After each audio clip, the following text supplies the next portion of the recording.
ফল প্রকাশের দিন সাধারণত আনন্দ উল্লাসে মাতেন শিক্ষার্থীরা। উৎসবমুখর হয়ে ওঠে বিদ্যালয় প্রাঙ্গণও। কিন্তু এই বিদ্যালয়ের চিত্রটা যেন একেবারে উল্টো।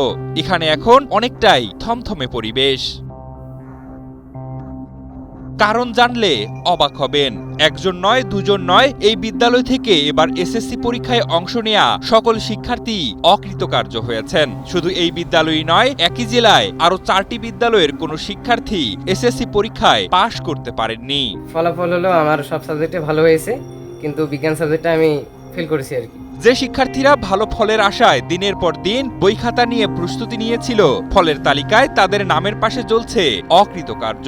তাই কারো চোখে পানি, কারো কণ্ঠে হতাশা। শিক্ষার্থী ও অভিভাবকদের বুকেও যেন জমেছে একরাশ প্রশ্ন। কোথায় ভুল হলো, কেন এমন নিয়তি? পড়াশোনা ভালো হয়েছে, কিন্তু ভালো হওয়ার পর হলো সব ঠিক ছিল। আমিও ভাবছিলাম যে এসএসসি পরীক্ষায় পাশ করবো অবশ্যই, কিন্তু রেজাল্ট যখন আসলো দেখলাম যে বিজ্ঞান সাবজেক্টে আমার ফেল হয়েছে। 4টি বিদ্যালয়ের কোনো শিক্ষার্থী পাশ করতে না পারার এই ঘটনা কুড়িগ্রাম জেলার। প্রতিষ্ঠানগুলো হচ্ছে কুড়িগ্রাম সদর উপজেলার পূর্ব কুমোরপুর আদর্শ উচ্চ বিদ্যালয়, বুরুঙ্গাবাড়ী উপজেলার পাথরডুবি আদর্শ বালিকা উচ্চ বিদ্যালয় এবং রাজারহাট উপজেলার তালতলা উচ্চ বিদ্যালয় ও ব্রাহ্মণপাড়া উচ্চ বিদ্যালয়। তবে তালতলা উচ্চ বিদ্যালয় থেকে 12 জন, ব্রাহ্মণপাড়া উচ্চ বিদ্যালয় থেকে 4 জন, পূর্ব কুমুরপুর আদর্শ উচ্চ বিদ্যালয় থেকে 1 জন এবং পাথরডুবি আদর্শ বালিকা উচ্চ বিদ্যালয় থেকে 4 জন এসএসসি পরীক্ষায় অংশ নিয়ে সকলেই অকৃতকার্য হয়েছেন। আমাদের স্কুলের ফলাফলের বিপর্যয় হলো আমরা শেষ সময় রেজিস্ট্রেশনের জন্য চিঠি পাই। চিঠি পাওয়ার কারণে শেষ সময় পাওয়ার কারণে আমরা বিলম্ব ফি দিয়ে রেজিস্ট্রেশন করি।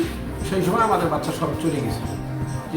যে কয়েকজন ছিল তার মধ্যে আমরা 4 জনের কনফ্লিক্ট করি, তাদের মধ্যে 3 জনেই এক বিষয় করে ফেল করছে।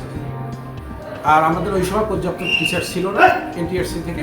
পরবর্তীতে টিচার আসছে, এখন আমাদের কোনো ঘাটতি নেই, ভবিষ্যতে এরকম হয়তো হবে। তবে ফল বিপর্যয়ের কারণ হিসেবে শেষ সময়ে রেজিস্ট্রেশন ও বিলম্ব ফি এবং শিক্ষক সংকটকে দায়ী করছেন এই প্রতিষ্ঠানের শিক্ষকরা। আমরা 2024 সালে 9ম শ্রেণী পাঠদানের প্রথম অনুমতি পাই। এই হিসেবে আমরা প্রথম বর্ষ 2026 সালে আমাদের এসএসসি ব্যাচ ছিল। তো আমাদের শিক্ষক সংকটের কারণে পাঠদানে একটু ত্রুটি হয়েছিল, যার কারণে আমাদের ফলটা এবার একটু বিপর্যয়।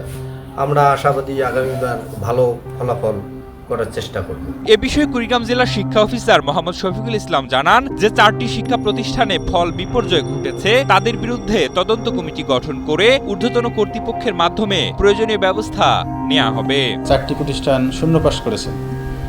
এই 4টি প্রতিষ্ঠানের ছাত্রছাত্রী তত বেশি নেই, খুব কম ছাত্রছাত্রী পড়াশোনা করেছে। তারা কী কারণে তাদের এত খারাপ রেজাল্ট হলো সেটা আমরা খতিয়ে দেখব এবং এটা তদন্ত করে আমরা ঊর্ধ্বতন কর্তৃপক্ষের নিকট যথাযথ ব্যবস্থা গ্রহণ করার জন্য আমরা প্রতিবেদন গ্রহণ করব।